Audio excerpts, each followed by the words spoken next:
Everyone, Christina here of Christina Stapke RDN Virtual Nutrition Counseling, where I help my clients focus on really giving their body the tools it needs to thrive with functional nutrition. So today we're going to talk about foundations. So in particular, 6 key areas that are really important to focus on if you're really trying to get to a better place in your health. And so last week I did a video on how telling your story can really influence your health and kind of how much progress you can make with your health if you find a good practitioner to help you do that. And that was really the first step of a 7-step gut restoration protocol that I use with my clients, really in every scenario. So this is going into the second step, which is foundations. So some of these key areas will sound familiar. Some of them might not sound familiar. So the first one is nutrition. So in general, of course, we want to be eating high quality, nutrient dense food.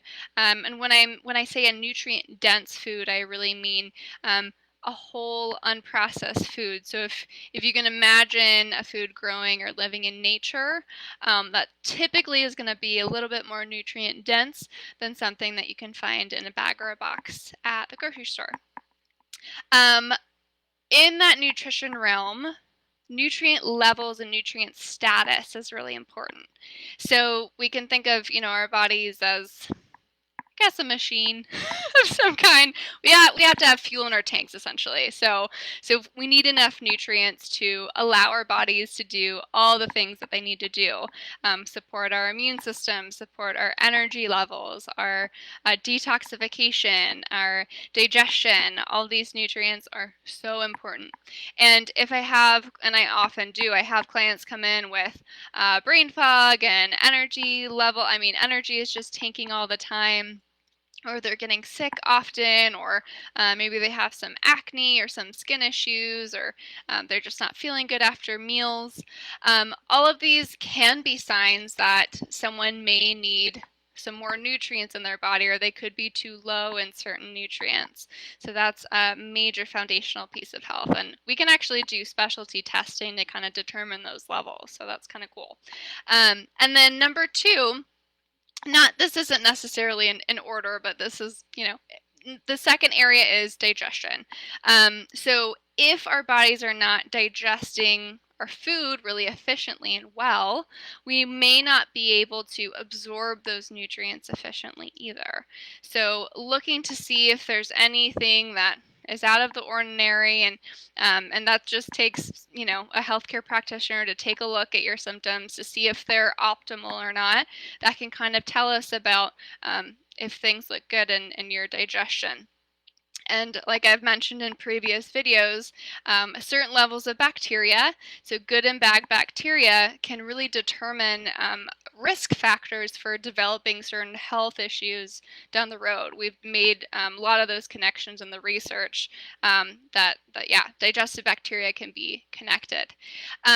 Another important area is toxins. So unfortunately, with the world that we live in, there's some toxins in our food system. There's some toxins in the products that are allowed to be sold without any kind of I don't want to say regulation, because there is some regulation. But for example, there's a lot of different toxins that are allowed in the US system as far as like personal care products, so like shampoos, conditioners, stuff like that are not allowed in other countries, unfortunately. So oftentimes I'll talk with my clients about this, and we'll set some goals around, just start with like your top 3 most used products. Your body will figure it out. If you're using some things that are high in toxins, it's going to be okay. Don't stress about it. A good strategy is, as you run out of a product, maybe you can replace it with something different. So a couple good resources for just finding better quality products with lower levels of toxins is EWG Healthy Living. They have an app, and then there's another app called Think Dirty. It's easy to remember.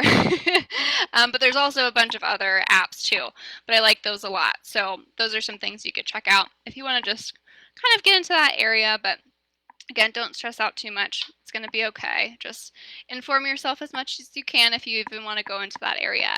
But those are important to consider because they can really mess with our hormones.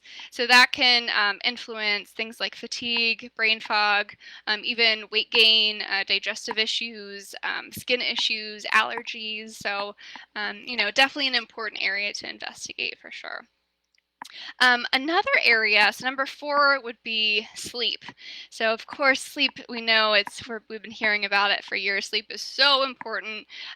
We want to shoot for at least 7 to 9 hours, and this is going to be a little different for everyone.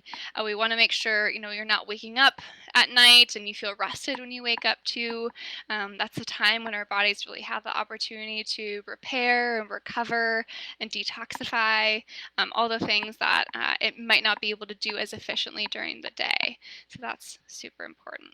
Another key area is stress reduction and managing or transforming or doing whatever, trying to get stress down as much as we can. That can absolutely wreak havoc on our health in a lot of ways, so many ways. I should do just a whole video on that in addition to really all of these areas. But finding things to allow you to reset and have fun and laugh and just enjoy life a little bit. Those are all great things to have in to kind of keep your stress down as much as possible, because it's not going to go away, right? But it's just learning the strategies to help you manage and cope with everyday stress. And then finally is movement or exercise.